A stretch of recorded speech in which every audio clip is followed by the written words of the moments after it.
നമ്മൾ കഴിഞ്ഞ ദിവസം കണ്ടതാണ് ദേശീയപാതയിൽ ഉണ്ടായിട്ടുള്ള വലിയ അപകടം. തലനാരിഴയ്ക്കാണ് 30-ലധികം കുഞ്ഞുങ്ങൾ അവിടെ നിന്ന് രക്ഷപ്പെട്ടത്. ഒരു സ്കൂൾ ബസ് ഉൾപ്പെടെ കൊല്ലം കൊട്ടിയം മൈലക്കാട് ഭാഗത്ത് ദേശീയപാത ഇടിഞ്ഞു താഴ്ന്ന ഭാഗത്ത് അകപ്പെട്ടിരുന്നു. അപ്പോൾ ആ വിഷയം അതിൽ ദേശീയപാത അതോറിറ്റിക്ക് ഉൾപ്പെടെ വലിയ വീഴ്ച സംഭവിച്ചിട്ടുണ്ട് എന്ന കാര്യത്തിൽ യാതൊരു സംശയവുമില്ല. ഈ സാഹചര്യങ്ങളൊക്കെ നേരത്തെ ചൂണ്ടിക്കാട്ടിയിരുന്നതാണ്. പക്ഷേ അതൊക്കെ അവഗണിച്ചുകൊണ്ടാണ് അശാസ്ത്രീയമായ നിർമ്മാണം അവിടെ ഉണ്ടായത്. അതിനിപ്പോൾ വലിയ വില നൽകേണ്ടുന്ന സാഹചര്യം ഉണ്ടായിരിക്കുക കൂടിയാണ്.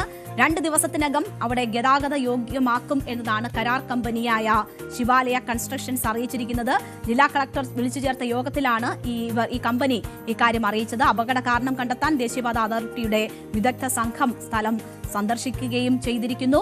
കരാർ കമ്പനിയായ ശിവാലയ കൺസ്ട്രക്ഷനോട് NHAI റിപ്പോർട്ട് തേടി. മന്ത്രിമാരായ KN ബാലഗോപാൽ, ചിഞ്ചുറാണി എന്നിവർ സ്ഥലം സന്ദർശിച്ചു. വലിയ രാഷ്ട്രീയ വിവാദങ്ങളും ഇതിൽ ഉയരുമ്പോൾ ഈ ഉത്തരവാദിത്തം ദേശീയപാത അതോറിറ്റിക്കാണ് എന്ന് വ്യക്തമാക്കി മുഖ്യമന്ത്രിയും രംഗത്ത് വരുന്നതാണ് നമ്മൾ കണ്ടത്. അപ്പോൾ ഇതാണ് ഇന്ന് ആ അപകടവുമായി ബന്ധപ്പെട്ടുണ്ടായിട്ടുള്ള അപ്ഡേറ്റ്സ്. അതിന്റെ വിശദമായ വാർത്തയിലേക്ക് നമ്മൾ പോയാൽ, ഇന്നലെ ഏതാണ്ട് വൈകുന്നേരം ഈ സമയത്താണ് അവിടെ വലിയ അപകടം ഉണ്ടാകുന്നത്. ആ ദേശീയപാതയുടെ സംരക്ഷണ ഭിത്തി ഇടിഞ്ഞു താഴ്ന്ന് അപകടം ഉണ്ടാവുകയായിരുന്നു. അശാസ്ത്രീയമായ ഉയരപാതയുടെ നിർമ്മാണമാണ് ഇങ്ങനെ അപകടങ്ങൾ ഉണ്ടാകുന്നതിന് കാരണം. മലപ്പുറം കൂരിയാട് എന്താണോ സംഭവിച്ചത് അത് തന്നെയാണ് കൊല്ലത്തും സംഭവിച്ചത്. അപ്പോൾ അവിടെ ഇപ്പോൾ ഏറ്റവും ഒടുവിലുണ്ടായിരിക്കുന്ന ഒരു ഇടപെടൽ എന്ന് പറയുന്നത് കരാർ കമ്പനിയെ 1 മാസത്തേക്ക് വിലക്കിയിരിക്കുകയാണ്. നിർമ്മാണ കമ്പനിയെ കരിമ്പട്ടികയിൽപ്പെടുത്താതിരിക്കാൻ കാരണം കാണിക്കൽ നോട്ടീസ് നൽകിയിരിക്കുന്നു. കരാർ കമ്പനിയുടെ പ്രൊജക്ട് മാനേജരെയും റെസിഡന്റ് എഞ്ചിനീയറെയും മാറ്റിയിട്ടുണ്ട്. വിദഗ്ധ സമിതി സ്ഥലം സന്ദർശിച്ച് റിപ്പോർട്ട് നൽകിയ ശേഷം കൂടുതൽ നടപടികൾ ഉണ്ടാകുമെന്നും കേന്ദ്രം അറിയിച്ചിരിക്കുകയാണ്. അപ്പോൾ കേന്ദ്രത്തിന്റെ ഒരു ഇടപെടൽ ഈ വിഷയവുമായി ബന്ധപ്പെട്ട് ഉണ്ടാവുകയാണ്. നിതിൻ ഗഡ്കരിയുടെ നിർദ്ദേശപ്രകാരമാണ് ഇപ്പോൾ ഇങ്ങനെ ഒരു ഇടപെടൽ ഉണ്ടായിരിക്കുന്നത് എന്നതാണ് മനസ്സിലാക്കുന്നത്. ഈ കമ്പനിയെ 1 മാസത്തേക്ക് വിലക്കിയിരിക്കുന്നു എന്നതാണ് ഉണ്ടായിരിക്കുന്ന തീരുമാനം. ആവർത്തിച്ച് കേരളത്തിൽ നേരത്തെ, മലപ്പുറത്ത്, അതിന് പിന്നാലെ ഇപ്പോൾ കോട്ടയത്ത് ഏതാണ്ട് സമാനമായ നിലയിൽ ഇങ്ങനെ അപകട സാഹചര്യം സൃഷ്ടിക്കപ്പെടുകയും പാത ഇടിഞ്ഞു പൊളിയുകയും ചെയ്തത് കേന്ദ്രത്തിനെ സംബന്ധിച്ച് വലിയ തിരിച്ചടിയാണ്.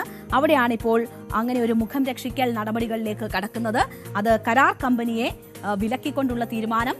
കാരണം കാണിക്കൽ നോട്ടീസ് നൽകിയിരിക്കുന്നു. ഇവരെ കരിമ്പട്ടികയിൽ പെടുത്താതിരിക്കാനുള്ള കാരണമുണ്ടെങ്കിൽ പറയുക എന്ന ഒരു ഇടപെടലാണ് കേന്ദ്രത്തിന്റെ ഭാഗത്തു നിന്നും ഉണ്ടായിരിക്കുന്നത്. അപ്പോൾ കരാർ കമ്പനി നേരത്തെ ജില്ലാ കളക്ടറുമായുള്ള യോഗത്തിൽ അറിയിച്ചത് ഡിസംബർ 8-നുള്ളിൽ ഈ പാത ഗതാഗത യോഗ്യമാക്കുമെന്നതാണ്.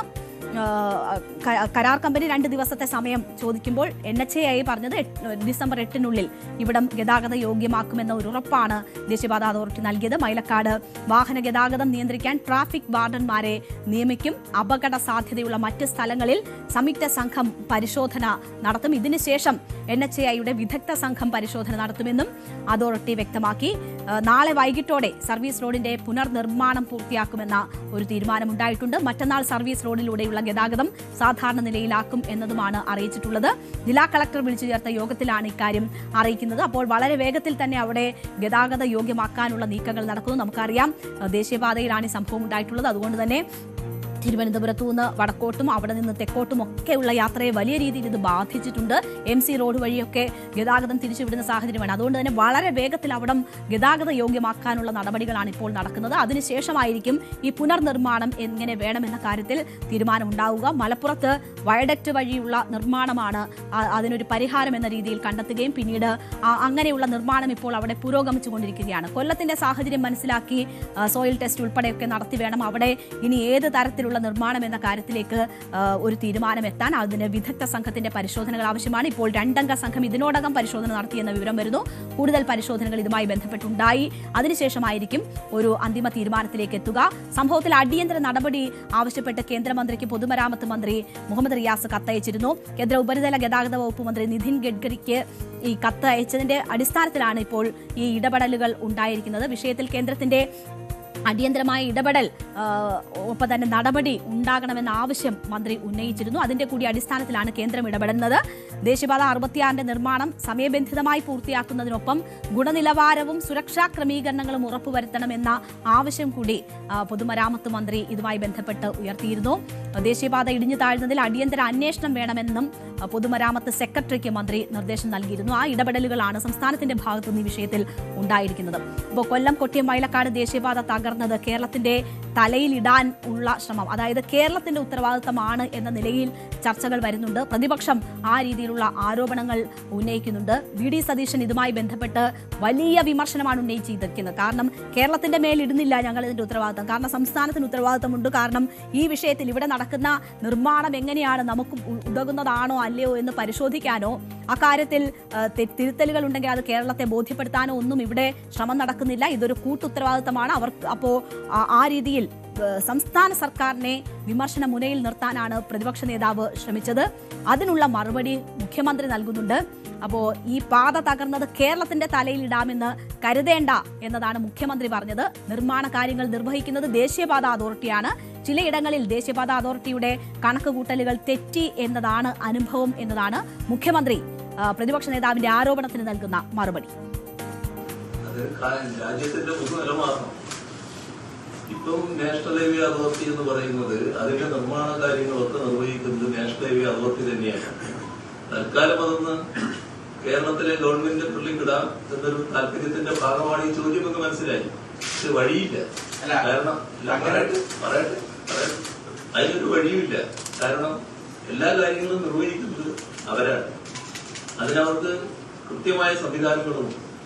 ആ സംവിധാനത്തിൽ ചില പാളിച്ചകൾ പറ്റുന്നു എന്നുള്ളതാണ് നമ്മുടെ നാടിന്റെ അനുഭവമായി വന്നിട്ടുള്ളത്. അതാണ് ചൂണ്ടിക്കാണിക്കുന്നത്.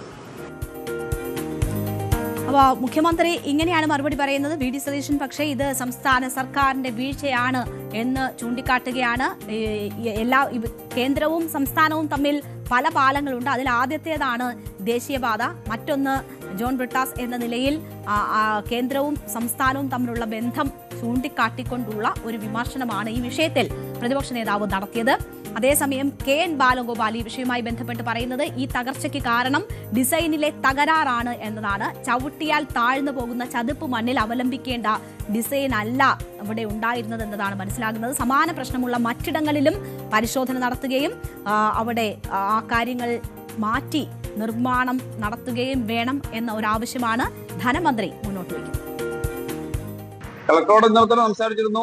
NHAIയുടെ അതോറിറ്റീസ് ഒക്കെ വന്നിട്ടുണ്ട്. ഇത് NHAI ആണ് പൂർണ്ണമായും ചെയ്യുന്നത്. NHAIയുടെ ഉത്തരവാദിത്തമാണ്. സംസ്ഥാന സർക്കാർ ഇവിടെ ലാൻഡ് എടുത്ത് കൊടുക്കുന്നു എന്നല്ലാതെ ഒരു ബന്ധവും ഇതുമായിട്ടില്ല. ലാൻഡ് അക്വിസിഷൻ അല്ലാതെ സംസ്ഥാന സർക്കാരിന് ബന്ധമില്ല. പക്ഷെ NHAI ആണ് ടെക്നിക്കലി നോക്കുന്നത്, കോൺട്രാക്ട് അവർ കൊടുക്കുന്നത്. അപ്പൊ NHAIയുടെ കോൺട്രാക്ട് ചെയ്തേക്കുന്ന ഈ കാര്യങ്ങളുടെ ഡിസൈൻ സംബന്ധിച്ചുള്ള കാര്യങ്ങൾ നോക്കാൻ ഇന്ന് തന്നെ അവരുടെ എക്സ്പെർട്സും ഉദ്യോഗസ്ഥന്മാരും എല്ലാം വരുമെന്നാണ് പറഞ്ഞത്. എന്നാൽ ഇപ്പൊ ഈ റോഡിൽ ഇത്രയും വലിയ ഭാരം വരുന്ന മണ്ണ് അവിടുന്ന് മാറ്റുന്ന പ്രക്രിയയാണ് നടക്കുന്നത്. ആദ്യം നമ്മൾ നൽകേണ്ട പ്രയോറിറ്റി NHന്റെ ഈ ഭാഗത്ത് ട്രാഫിക് തടസ്സപ്പെട്ടിരിക്കുകയാണ്. ഒരു സൈഡിലേക്കുള്ള വഴി ഇപ്പൊ പോകുന്നില്ല, മറു സൈഡാണ് പോകുന്നത്.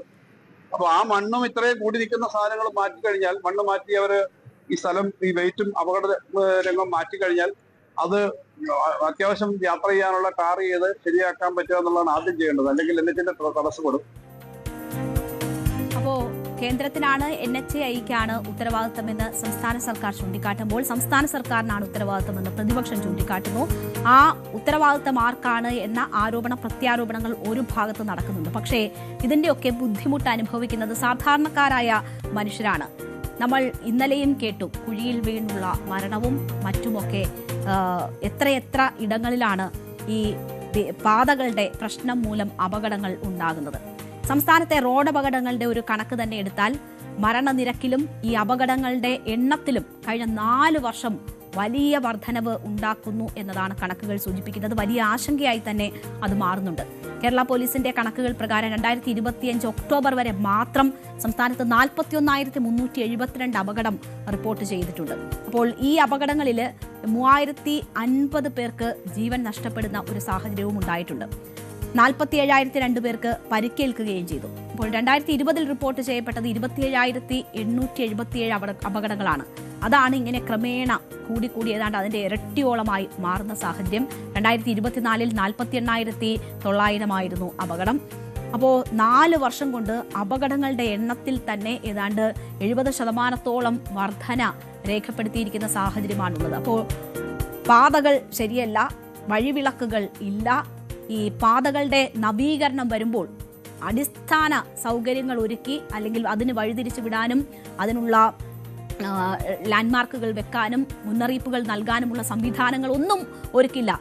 നിങ്ങളുടെ ജീവൻ വേണമെങ്കിൽ നിങ്ങൾ രക്ഷിച്ചോ എന്നതാണ് ഉദ്യോഗസ്ഥരുടെയും അതിന് ഉത്തരവാദിത്തപ്പെട്ട എല്ലാവരുടെയും നിലപാട്. അങ്ങനെയുള്ള പാതകളിലൂടെ സഞ്ചരിക്കേണ്ടുന്ന ഹതഭാഗ്യരായ മനുഷ്യരാണ് നമ്മുടെ നാട്ടിലുള്ളത്. അതിന് രക്തസാക്ഷികളായ നിരവധി പേരുണ്ട്. അവിടെയാണ് ഇത്തരം അലംഭാവങ്ങൾ ആവർത്തിച്ച് വരുന്നത്. ഉത്തരവാദിത്തങ്ങൾ അങ്ങോട്ടും ഇങ്ങോട്ടും വെച്ചു മാറിയുള്ള ആരോപണ പ്രത്യാരോപണം അല്ല ഇവിടെ ആവശ്യം. കൃത്യമായി അവരവരുടെ ഉത്തരവാദിത്തങ്ങൾ നിറവേറ്റുകയും ശരിയായ നിലയിലാണ് ഈ നിർമ്മാണ പ്രവർത്തികൾ നടക്കുന്നതെന്ന് ഉറപ്പാക്കാനുമുള്ള ഉത്തരവാദിത്തം എല്ലാവർക്കും അത് നിറവേറ്റപ്പെടുകയാണ് വേണ്ടത്. ഇവിടെ സാധാരണക്കാരായ മനുഷ്യർ പോലും ഈ നിർമ്മാണത്തിലെ അപാകത മനസ്സിലാക്കുകയും അത് ചൂണ്ടിക്കാണിക്കുകയും ചെയ്തിട്ടാണ് ഇത്രയധികം കോടികൾ നഷ്ടം വരുന്ന നിർമ്മാണം അവിടെ ഉണ്ടാക്കുകയും അത് ജനങ്ങൾക്ക് തന്നെ വെല്ലുവിളിയായി മാറുന്ന സാഹചര്യവും ഉണ്ടാകുകയും ചെയ്തിരിക്കുന്നത്. എന്തായാലും അത്തരം സംഭവങ്ങൾ ഒഴിവാക്കാനുള്ള അടിയന്തര ഇടപെടലുകളാണ് നമുക്ക് ആവശ്യം. ഇടവേളയ്ക്ക് ശേഷം അടുത്ത ഫോക്കസ് വാർത്തയിലേക്ക് തിരിച്ചെത്താം.